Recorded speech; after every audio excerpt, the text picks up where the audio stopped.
Welcome to Unscripted with Russo. For our podcast, we decided to explore the people behind the narratives. I'll introduce decision makers and influencers and find out the intimate story behind their rise to success.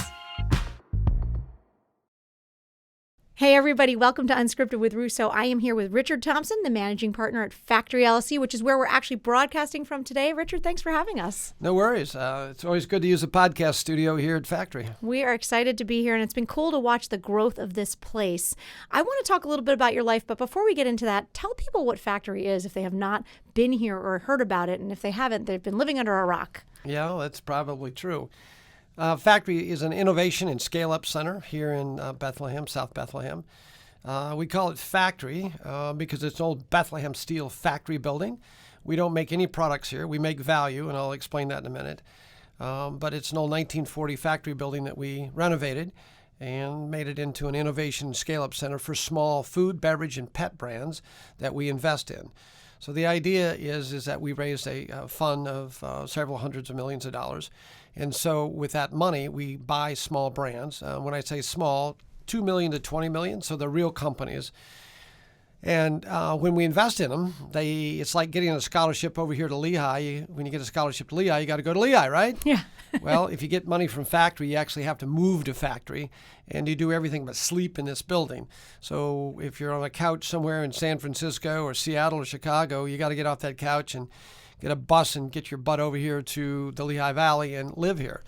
So it's a little different investment philosophy. For most people, private equity, venture capital, family offices loan you money or invest equity without having you have to move to their location, mostly because they have an office building, right? But what I have is not only office space, but I have space that we house all these assets that you see here today. Well, for people who are listening, they can't really see it, but they can certainly go online and look it up. And if you're watching this podcast, you can definitely see some of the images of what this place is. It's very unique. Talk about the idea of an incubator space and why is it important to create space like this for small brands? Well, let's be clear. It's not an incubator. Okay. It's an innovation space and scale up. Incubator is more when people think about, I have an idea and I want to go somewhere and I want somebody to help me. These brands have actually been realized. They have sales, they have marketing. 2 million, 3 million on the bottom side to 20 million on the top side. So the idea, they're in the marketplace, they're selling. And we want to be able to look at them and see what a path is to scale them up and take them from 2 million to 22 million really fast. So the idea that most people have, they invest in these brands and then they tell them, oh, get on a plane and go to Chicago and see the marketing people next week. Or, hey, go to Miami 2 weeks from now and I'll talk to the supply chain people. So over the years, I did that when I started a lot of my businesses. And I always thought, God, that's ridiculous waste of time. It's a waste of money.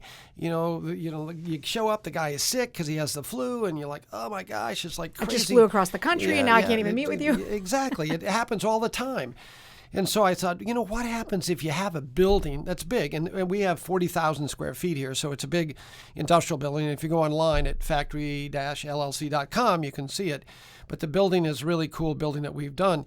Renovated. So the idea is in the building here, we have all those services that you need from supply chain to packaging design and packaging engineering, consumer insights.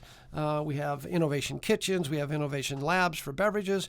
So if you've gotten your business to a certain point and you come here, everything they need to go to that next level is all in this building. Exactly. We've staffed it with about 50 full-time professionals here, from sales and marketing and finance, HR. We have all those team members here that surround a small company so that when we give you the money, you don't have to run out and hire a CFO or a CMO or HR person. You don't have to spend the money on that. You spend the money on marketing and developing new products and distribution, which gets you those sales. It's such an incredible model, and to watch this place, it's been fun to be able to come here. Yeah. Thank you for inviting me many times. You were here when we first got the building and looked around. It was cool. It was neat. It was a shell. But what you've developed is amazing. What the hell are you doing here? Nope. No, I know you well enough to know you had a vision, and I'm excited to watch it. Yeah, when we started Fresh Pet, you came and saw sat that in the too. Little cafe there when we were just starting, and now it's over $2 billion. Isn't that amazing? Yeah. Well, I want to talk a little bit about kind of your trajectory and your path, but before we do that, we're going to take a quick break, and when we get back, I want to talk about what led you to Factory and how you got this idea.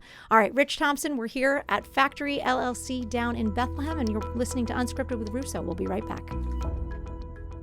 Home to the Iron Pigs in Dorney Park, Allentown is a city without limits. Food, art, dance, you name it, it's got it. Allentown's historic roots are matched with its vibrant culture to create an adventure that you'll never forget. Thinking of taking a trip?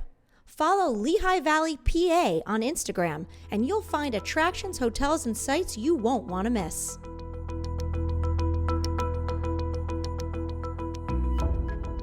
All right, welcome back. I'm here with my good friend Rich Thompson at Factory down in Bethlehem. We've been talking a little bit about what this amazing place is. But Rich, you got your start way before this. You've done a lot of amazing things in your life. We'd need about a 3-hour podcast to talk about maybe that. 3 days.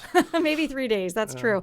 Tell me a little bit just about the basics of where'd you grow up? What were you interested in? What were you like as a kid? Well, I grew up in Coldwater, Kansas, a town of about 1,200 out in southwestern Kansas, out by Dodge City, where Wyatt Earp, and I think related to all those kinds of characters out there. But yeah, Kansas farm boy. Grew up out there. Ended up going to high school in Colorado Springs, Colorado, by That's the a great place. Broadmoor Hotel, a few blocks from there. So Broadmoor was kind of my bringing up ground there at the Broadmoor Hotel in Colorado Springs. I teamed up with a friend of mine in high school, Rick Payne. He and I developed a company called Triple R Products, and we made candles and candle holders and other accessories for Pizza Hut restaurants all across America while we were juniors in high school, senior in high school, and we actually sold the company to Pizza Hut when we were sophomores in college. So Incredible. I mean, and you think about the time, how did you even get the sales out there? We're talking, people nowadays forget there wasn't always an internet. Yeah, and there was no internet. There were no cell phones. It's called hustle, hard work when you're a kid. And the people at Pizza Hut didn't even know we were in high school. We just put coats and ties on, and I think I had fake glasses on and showed up, and we sold them all these products. But that was a really good lesson by Rick and my friend in high school and early college days to learn how to run a business, build a business, and so forth. I took my cut of the money and some stock. We got stock and cash. I took some of my money and I flipped a coin, and I was either going to heads, I was going to Alaska, or tails, I was going to Central and South America to just fool around for 6 months. Take the plane. I was a pilot when I was in high school and college, and I had my scuba diving license. I was one of the first NAUI instructors in America. So I went south, and I was going to be gone 6 months, and I came back 7 years later. 7 years? That's incredible. So I came back 7 years later, and that was my real education, going to South and Central America and not dying, because back in the 60s and 70s, everybody had a gun or machete, and it was a real life experience. So I ended up buying an island off the coast of Honduras. Back there, it was two Honduras. There was Spanish Honduras and British Honduras. Now it's Belize. So bought a piece of a little island, about 101 acres off the Barrier Reef, about 9 miles off the coast. And I spent those years there clearing the mangroves and building some houses for diving and fishing and all those crazy things. And we had key lime pie every day, coconuts, coconut water. I missed that one. Coconut water. I was one of the original coconut water. You were drinking it, but I was drinking it with rum, of course. Down there we had key lime pie and coconuts, lobster every day. So after being down there all those years and building the little resort there off the Great Barrier Reef and diving and fishing every day, which was paradise, I got to tell you. It was like I totally retired before I ever went to work. And so I learned there early that if you do what you love, it's never work. It's just never work. But a guy came along and that I knew well in the States and looked around and said, oh my gosh, you built all this out here in this remote island, off in this remote country, in the middle of nowhere. If you could take your skills and go back to America where you actually have assets and put some capital behind it, you could do anything you wanted to do. And I thought about that for a while. And I could either stay there and enjoy all the nice breeze and nice outdoor adventures I was doing all the time, or I could, buckle up and go back to the States. And I thought, well, I've had plenty of this wonderful life, so I went back to Houston, Texas, and I got in the real estate business in Houston, Texas, and I focused on one thing, and that was real estate, because I developed real estate in Honduras, basically, building real estate and so forth. So I thought real estate would be something I'd be natural at. So I got into real estate, and one of the things that I did, I became the specialist in townhomes. Townhomes in the late 70s, early 80s was a new phenomena, was building townhomes. So I thought, well, I'll just become the expert in that. And there's two fastest growing markets back then. One was Houston, Texas, and one was LA. And within a year, I've never been in the real estate business in my life. I became the number one selling agent and the number one listing agent together, both. Usually you're one or the other.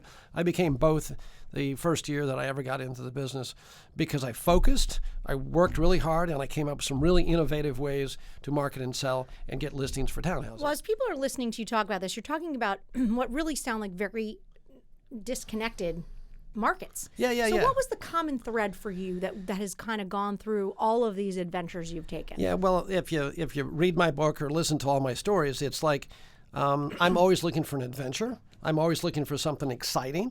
I'm always looking for something that I love to do that becomes my passion. A lot of people have a lifetime of art or accounting or legal or doctors or lawyers or engineers or whatever it might be. I was born an entrepreneur. We could do a whole podcast about different types of entrepreneurs, but I'm a born entrepreneur, and that's just the way I was, right? So, well, I think that if you have that in you, it's like any other passion in life. It's what it is, and you've always just followed it. Right, and my risk tolerance is so crazy different than everybody else's. I mean, who would say, okay, I'm going to go to Honduras for 7 years and build an island and build some houses and do? I mean, no, not too many people. Who would say, okay, I'm going to go, build the largest pasta factory in North America and spend years in Italy studying pasta and come back and borrow $52 million and never built a factory before. So, I mean, I can go on and on with all the stories of and things I've done. But the idea is that you have to do something that you're passionate about and something that you believe in your heart that you can execute. So that's what I've done my whole life. And when you get up in the morning, it never feels like work, I would imagine. No, it's like I hate weekends because everybody tends to go home and quit and go do something on weekends. And I go, oh my gosh, it's Friday night. Where'd everybody go? Right. Like who's going to work with me tomorrow, right? So my lovely wife, Amy, is always saying, calm down, slow down, just take a deep breath.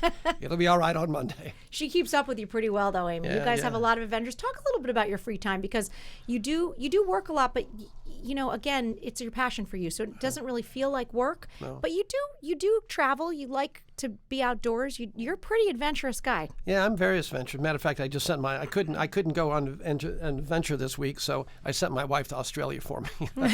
She's saving the koala bears and putting out fires in Australia this week. She's amazing. She's an amazing woman for sure. But yeah, I like to travel a lot, but I always travel, and Amy will tell you that. She'll look at me and say, okay, what are we going to do in South Africa? What are we going to do in Italy? What are we going to do in Greenland? Why are we going there? And she said, I know you got something going on there. It's like I'm checking on a store, a new product, or there's an purpose. idea. There's purpose behind. So I always go someplace with the idea that I'm looking not only for adventure, but looking to understand and know the people or the products that they have there. And can I bring that idea back? Can I develop an idea? Can I develop it better? So it's always like I'm on the lookout for kind of something interesting and fun. Well, we were lucky enough to get you here in the Lehigh Valley because of your former company, Freshpet. Right. So tell us a little bit about moving out of New York City and coming to the Lehigh Valley and what that transition was like for you. Yeah, is that I lived in New York City for over 21 years. All my kids went to school there, went to Browning, went to Marymount. The kids all grew up there. And, heartbreaking that, you have your, 7, 8, 9-year-old girls that walk down the corner, get in a cab and disappear into the traffic, and you go, oh my God, will I ever see my daughter again? They're going to be okay? Yeah. It's a far cry from life on a farm in Kansas. No, it's totally far. I remember the first time in New York City that my oldest daughter, Leah, she said, Dad, I'm old enough I can walk to Duane Reade's by myself. I don't need you to walk me there. It's on the same block we lived on. It's just down the corner and around the corner, but on the same block. So I said, sure. She must have been 9, maybe 8 or 9. And I said, sure, you can walk to Duane Reade's and back. So she walked out the door, and I snuck behind her the whole way to Duane Reade's and spied on her at the store. She bought a toothbrush and came back. And so it's crazy, but it's one of those things you just have to let go and trust your kids, no matter whether it's on the farm or whether it's in New York City. But living in New York was a really interesting life. We had a wonderful place there. And when I started working with Freshpet in the early days as CEO of Freshpet in, I think, 2010, we started to we needed a factory for Freshpet, so we chose the Lehigh Valley for a lot of reasons over off of 22. We spent several bucks over there building a really nice state-of-the-art plant. So I decided to move over here because you need to be where your people are. You need to build culture. You need to understand everything about what you're doing. and I really couldn't commute from New York over here with Freshpet sitting over here in the Lehigh Valley. And so I meant to move over here just on an interim basis and just buy a property and hang out for the time that I was CEO and running Freshpet. But the more I hung around the Lehigh Valley, the more I loved it. It was, you don't, when you're in New York City under all that pressure every day, doing all the crazy things you do with, 10 million of my best friends over there, you just don't realize what you're doing until you get out of that environment, and all of a sudden you're sitting across the street from Saucon Valley Country Club on 900 acres of wonderful, pristine bird sanctuary with the trout stream going down the middle, and you live across and get on the trail and you go take a run, or all the wonderful things you can do here in the Lehigh Valley. So it's like I decided just to move over here, and then after I left Freshpet, after we took Freshpet public in 2014, and I ran it for a year or so after that as the CEO of a public company. But I have a really hard time following the rules. And so since it's hard for me to follow rules, I thought it was best that, I not be the public guy, because you really have to follow a script, and I'm really unscript. Yeah. So you could then this became your passion. Well, Yeah. I'm going to take a quick break, because after Okay. that I want to talk about kind of building your own company here in Bethlehem and what it means, and some of the workforce and people that you've met and fostered along the way. So we're here with Rich Thompson. We'll be back Unscripted with Russo in just a minute. There's nothing like wintertime in the Christmas city, but any time of year, Bethlehem's rich history, culture, food, and fun make it a great hangout spot. Take a walk on the artsy South Side, catch a great band at Steel Stacks, or enjoy the quaint history of Hotel Bethlehem. There are so many options, but before you book your trip, head over to Facebook and like Lehigh Valley, PA. Before you know it, you'll have a full itinerary of places you won't want to miss. All right, everybody, we're back with Richard Thompson from Factory here in Bethlehem. We're having a great conversation. We would be here for days if we talked about everything you've done in your life, but you've given us a good synopsis, and now here you are in the Lehigh Valley building Factory. Tell me a little bit about what it is you love in the Lehigh Valley. I was lucky enough to meet you and your wonderful wife, Amy, early on, and I remember this being sort of just your getaway place. It was not a place you planned to live, and it was kind of fun to watch you guys fall in love with the Lehigh Valley. Tell me why. Why do you love the Lehigh Valley?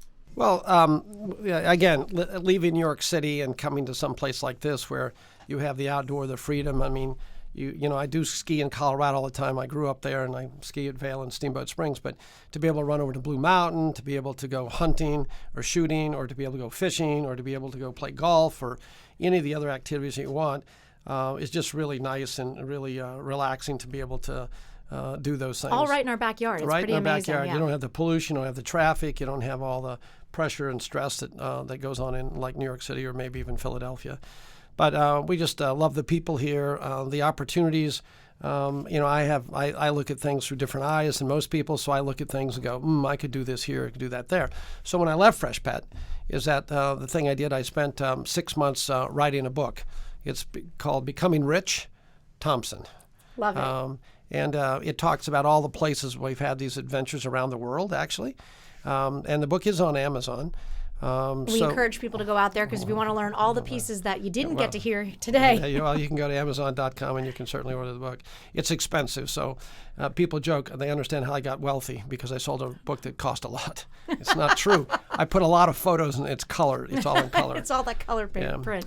So I wrote the book, but while I was writing the book is that it became very clear to me what my next venture was going to be, and it's just what you're seeing here today, Factory. One of the things you've done with Factory is you've created a lot of what I would call strategic partnerships. You do a lot with Lehigh University. You've provided a lot of opportunity for young talent in the area. And we have kind of collaborated on some interns and some people, kids we know in the area together.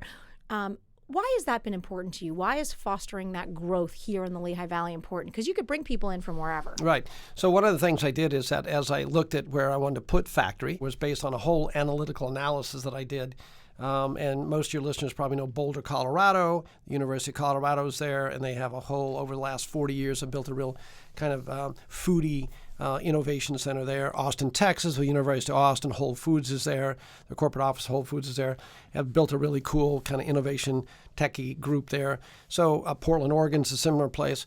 But on the East Coast, there just wasn't a place like that on the East Coast. So I thought, well, geez, I like to be kind of out. I don't want to go to Boulder and put this or Austin when I'm just another person. So the idea was, is there a place between Boston and Jacksonville, Florida, up and down the East Coast to put an innovation center like this for food, beverage, and pet? And so as we did the analysis, it kept coming back and closer to the Lehigh Valley. We needed great airports, Philadelphia, New York City, Allentown, great airport. We needed great smart kids. 20,000 kids are within 20 miles of this building. Lehigh University with 8,000 kids, more or less, is right across the street, 3 blocks away, I should say. So that was good. You can get to about 40% of the U.S. population in 8 to 10 hours in a truck if you have a manufacturing distribution center here. So a lot of those things came together for me to say, this is a really cool place to be able to do it. And the last thing I needed was a really good community. And I knew I wanted a building that was part of a community. And we're here in South Bethlehem. We're actually in South Bethlehem, where you walk across the street and you can get groceries or a beer or a burger. And for the millennials, I wanted to attract. That's the kind of thing that they need, right? They don't want to work in a corporate office park, way over here 5 miles and drive. So when I found this old Bethlehem Steel building number 96, actually, wow. old tool and die building built in the 40s for the war effort.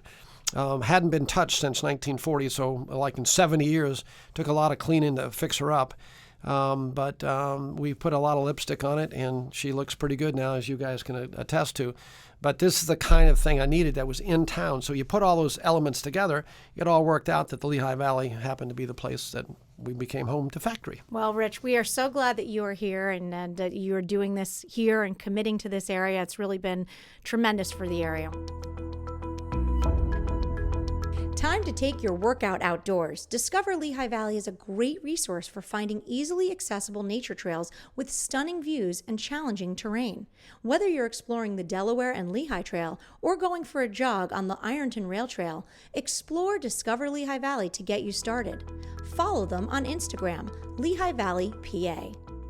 All right, I'm here with Rich Thompson from Factory. We're going to do rapid fire questions. Rich, can you confirm for our audience that you have never heard these questions before? I don't even know what you're talking about. I'm going to ask you a few questions. You're going to give me the first answer that comes to mind. Okay. Your favorite hobby? Hobby, probably fishing. If you won the lottery, what's the first thing you would do? That's a hard question for me because obviously I have a few bucks already, so winning the lottery is not a big deal. What is one food you cannot live without? Probably yogurt. Yogurt, interesting. Any flavor? I'm really crazy. I love vanilla. You know what? Because I can add anything to vanilla yogurt. That's pretty funny because you're the least vanilla person I know. But I can add nuts to it. I can add all kinds of jams to it. I can add anything to vanilla yogurt. So All right, now it's making more sense. I can turn it into what I want. I love it. Now it makes sense to me. If you were to cast an actor to play you in a movie about your life, who would you cast? Probably Robert Redford. Ooh, nice choice. If you didn't in his younger days. If you didn't have a job you have now, what would you be doing instead? In the crazy house. Name one person who inspires you. My wife. So thanks for having us here today. Thank you for joining us on Unscripted. And if you haven't checked out Factory, check it out because it is a place to watch. All right, Rich, thanks for being here. Thank you. Thanks for having me. You've been listening to Unscripted with Russo. Until next time.